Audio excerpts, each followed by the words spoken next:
going to switch things around, and we're going to let Officer Swing talk about his Veterans Memorial first. Okay. Well, thank you for letting me come in. So I know Mr. Fancy wasn't part of the board, but I think it was a few months ago I had come and we had talked about John Smith had found that there was a $10,000 grant that was secured by the town many, many years ago to keep the present day memorial up to date. So we started looking at things, and I started looking at, how to do this, and then a lot of things started popping up in my mind is, how do we select what veterans should go on the monument and what veterans don't. It appears right now that the World War II veterans that are on there were veterans who were from Holland that joined the service, fought in the war, and then, came back to Holland. So I've talked to a few people, and some people have brought up points that it should just be, if to get your name on the monument, it should just be Holland residents that served in the military. But some people have said, well, I was 18 and I went in the service, and at 22 I got married and moved to Holland, and I've lived here 40 or 50 years. So they're a lifelong Holland resident. So so that's one thing that we need to figure out. The other thing is Lynn Arnold and Mrs. Martin down the road here, they both have had people who do granite work that would come and do the lettering, and it appears to me the price of the lettering, it goes by letter, and then the more letters you get a better rate or whatever. So in the interim, what I did was I called Massachusetts Military Records, and I had them send me a list of people who served in Korea, Vietnam, and present day. So that's a start for us to get names. However, it shows if you served in, when you get out of the service, you get something called a DD-214. So if, say someone was in the reserves and their home of record now is Holland and they were put on active duty, that DD-214 would show that they're a resident of Holland. It doesn't mean that they were born here in Holland and joined the service from Holland. It just means that. So there's some obstacles that we have to work through.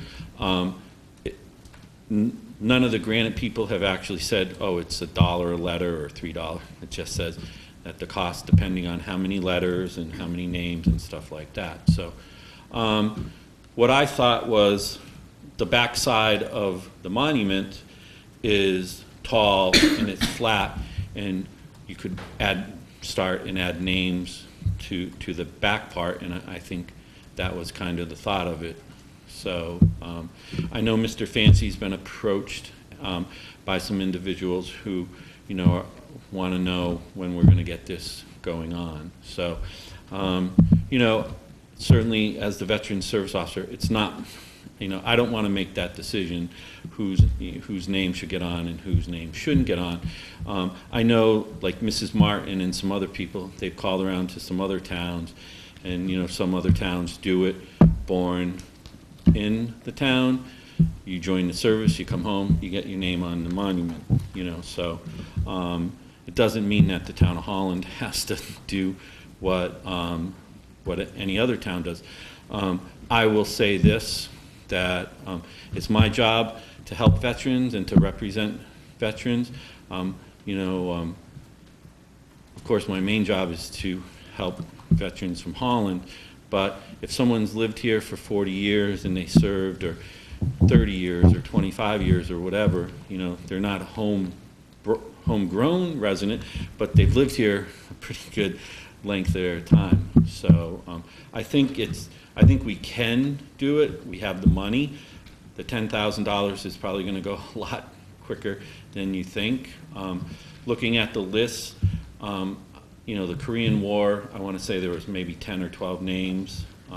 Vietnam was had a few more, and then from after Vietnam to present, there was a great there was a good number of names. I actually didn't go, because there were some doubles, which means that those people were in the reserves and they got activated a couple different times, so. Would you include people who fought in Iran and Afghanistan, especially Yes. considering Afghanistan is Yes, still? that would, what I Oh, did, yeah. sir, was I had the list run from up to the current. So it covers Desert Storm, would cover Desert Storm and the 9/11 or whatever. So how many names do you think you have, Pat? Well over 50, I would think. Could be more. Does that include people who were a long-term residents or just people who were born in Holland? This list that I got, somehow, some way, you acquired a home record. Your home record was Holland. So, like, a prime example is Ray Morehouse. Ray, I don't think grew up here in Holland, but his name's on that list because he's lived here for many years, and he still gets activated because he's in the reserves. So, you know, and also, you know, there's some things like, you know, for us, we look at veterans differently, believe it or not. I look at a veteran as if you join the service, and whether you were active duty or reserve or whatever, but believe it or not, to qualify for some benefits, like the VA and the program I run, they don't consider, if you join the, like, in between Korea and Vietnam, a lot of guys joined the service, but they were just reservists. So if your active duty was only for like boot camp and training, some of those programs don't look at you as a legitimate veteran. I look at you as a veteran because you served your country, you know? So, you know, it's easy for people to approach you guys and Mr. Fancy and say, oh boy, we want our names or get names on that monument. But, you know, in this day and age, we have to come up with a plan not to disrespect anyone, you know, and I wouldn't want to do that, you know, so. Well, what would you recommend in terms of residency and? Well, what I recommend would be that maybe we could put something out and say, we're asking for, we'd like to form a committee among, a veterans committee to determine, you know, to come up with a plan for the monument. And then I think we get a bunch of people and we come to terms on something, and then we come back to we present it to you guys, and then, you know, we can move on from there. That would be, I mean, that would be my suggestion. I mean, if you guys want to set, if you want to discuss it and, you know, say it should be someone that was born in Holland and, you know, the criteria, and we can go like that, you know, so. I'd rather take recommendations from a committee made up of veterans. Yeah. Because you are the guys that have actually. Well, not to, you know, like to mention a gentleman like Mr. Benoit, he's very highly, you know, recognized as an atomic war veteran or whatever, but he joined the service from Hartford, Connecticut, but I think he's probably lived here 50 years, you know, so he's recognized, you know, in a very, you know, elite group of gentlemen. How do we say to him, you can't get your name on the monument? You know, those are the things that, you know, when I started thinking about it, that came up. Would you be willing to put a committee together? Yeah. Well, I'd like to have a motion to appoint a committee together. I'd like to make a motion to have Officer Swain put a committee together to review eligibility to be put on the Veterans Memorial. Do we have a second? And Second. All in favor? Aye. what I would also like to ask is if maybe Janine, if she'd be willing to, if she could be on the committee, and if we could maybe put something on Access TV and just say, you know, we're, you know, they can contact me right at the police department, and you know, if they'd like to be on the committee, and maybe give it 2 weeks, and you know, then we can come in here and I can present the names and we can get going. And you know, if we get appointed as a committee for that, we'll take notes, we'll post meetings, we'll do everything legal, so if anyone ever has an issue with it, we'll be covered. I think that's probably the way to go. Thank you, Pat. Okay. Thanks. Thank you so much. All right, I'd like to have a motion to approve the minutes from August 21st as amended by Ernie. Thank you, So Pat. moved. Huh? Motion set, so moved. Second? All right, All in favor? all in favor? Aye. Okay. Next is the fire chief. Well, start off, I'll make a motion that we offer the fire chief a contract basically mirroring the provisions of the Paul Foster contract, effective immediately, expiring June 30th, 2021. Will be Second. All in favor? Aye. Aye. Thank you. Do I have to sign anything? Not We're yet. gonna get a typed up pen. We will. Great. Also, I'd like to make a comment. I was talking to your deputy chief the other night. Uh-oh. We were messaging back and forth, because I saw the fire engine went up my road, and I'm like, why is it going up my road on a Sunday afternoon? Yeah. And it was awesome. It was something I had no idea, and never even thought about. We Keeping don't it have, maintained. we're not a big city where we have our engines out, so the guys are out in their own time riding Yeah. them around, getting them so they're not sitting in the garage. They which do. is They do a great awesome. job keeping up with the equipment because we don't have, I mean, we have the town highway mechanic, but he's so busy trying to keep up with the DPW stuff that we try to keep our stuff. No, but thank you guys. Well, good. Thank you very much. Jim, and you'll make the appointments of your, of the highway, the fire From my department. fire guys? Yeah. Yeah. Yeah. Okay. Thank you. Thank you. I'm just jumping around. We have an application for Diane's Villanova for, Chief, before you leave, can I get you to sign this? It's for a temporary license. They are having a music next Thursday and Friday. It's Joel Kraus is coming in and playing there, and they've sold tickets to it, and the money is actually going to the domestic violence. So if you can sign it. And then if I can get a motion to approve it. Motion to approve. Second? All in favor? Aye. Aye. Thank you. Mr. Chair, Yes? could I speak on that? You may, sir.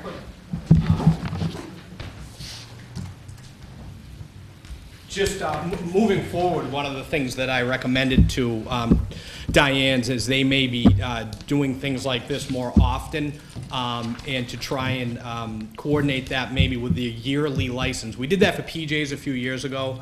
Yeah, I talked about it. So, and then also, I had a conversation with the Holland Rod and Gun Club. They have an event every year that you guys, at the last minute, actually passed, which we appreciate. I also made that recommendation to them for that one particular event. So as far as I understand the law, that's something that they can do with their license.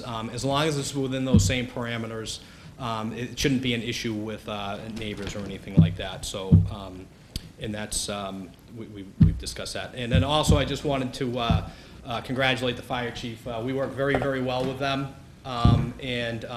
We work very well with Chief Foster as well, but I think Chief Gagny's a very strong leader and does a great job at the fire department, and I'm happy to continue a solid relationship with him, so congratulations. Thanks, Chief. Anything else? Thank you. Thank you, Chief. Take my bag. All right, I'm glad you found it. Okay, so that's that. I want to welcome Janine as our new town administrator. Thank you.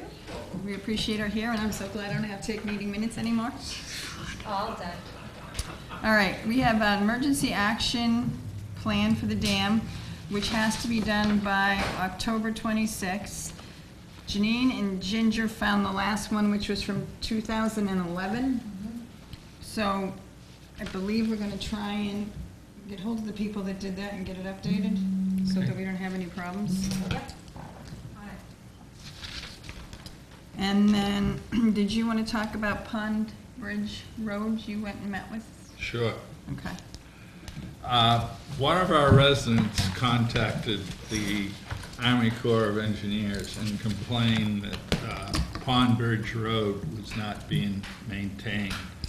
And since then, he has sent me 1958, 1964 contracts and a plot plan of what they claim they have subordinated to us to maintain. And do I have it? I don't think I have it.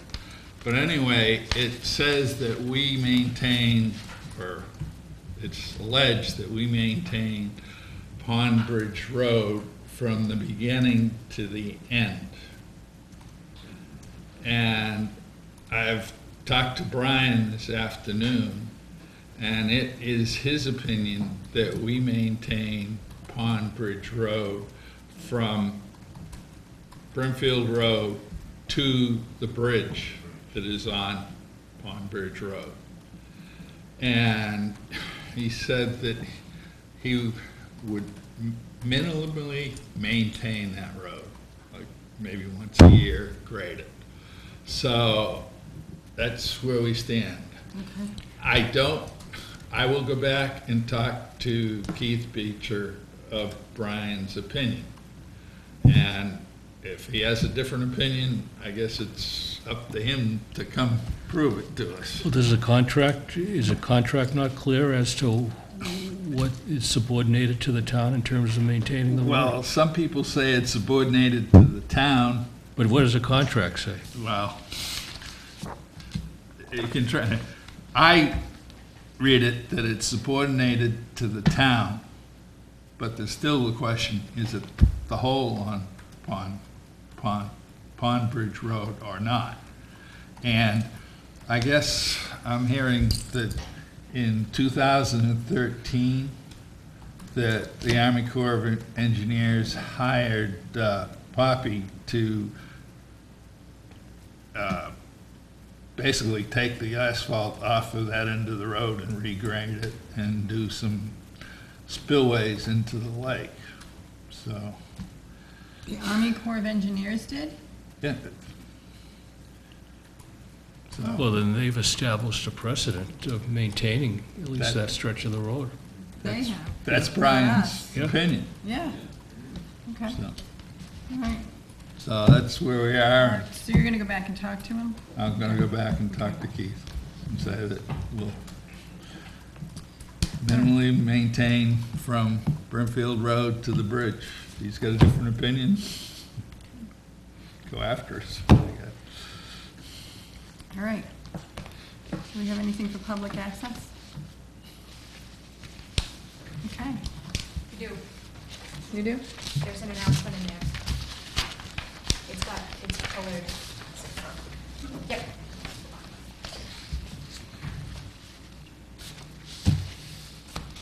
All right, celebrating agricultural event Sunday, September 22nd from 9 to 3 at the Woodstock Fairgrounds in Woodstock, Connecticut. Free admission and parking. This is the 18th annual event. We are planning additional activities to the day more educational and enjoyable than previous year. The purpose of this showcase is the benefits that agriculture provides to the region as well as challenging farming faces today. As an educational event, our primary desire is to invite the public and community leaders to enhance understanding of our interdependence within our communities and region. You will have an opportunity to meet many farmers and agricultural support representatives who help define our farm neighbors, as well as demonstrate the importance of supporting agriculture, which is an essential factor in enriching and maintaining the Connecticut's open space. That is, like I said, September 22nd. The Hardy Farm Breakfast from 9 to 11. All right. I have a motion to adjourn. Motion to adjourn. Second. All in favor? Aye. Aye. 5:19. Thank you, guys. Welcome. Congratulations. Bye, good to see you again.